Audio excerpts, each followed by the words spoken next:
Chờ em nay đã bao ngày, chờ em thu tới đông tàn, chờ em cơn mưa muộn màng.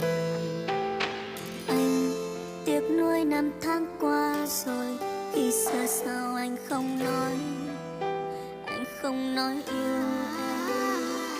Anh tiếc nuối vì anh không dám nói rằng anh yêu em, để giờ lạc mất em.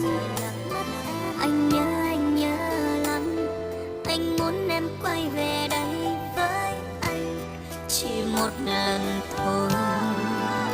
Anh tiếc một điều là anh không thể nào nói với em rằng anh yêu em từ lâu rồi mà em đâu biết được người ơi. Bởi vì anh cứ im lặng, vì anh sợ em sẽ bận tâm, vậy nên cứ yêu thầm em không dám nói.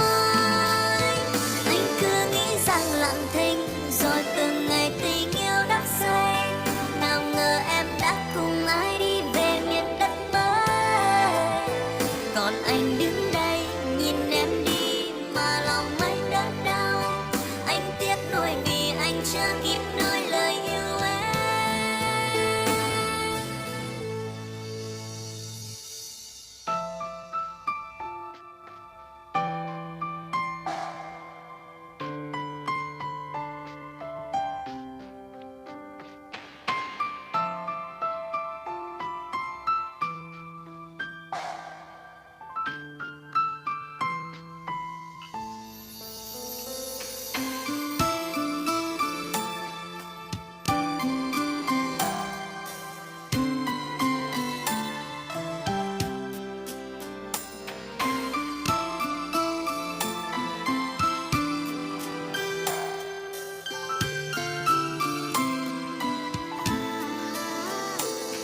Anh tiếc nuối vì anh không dám nói rằng anh yêu em, để giờ lạc mất em.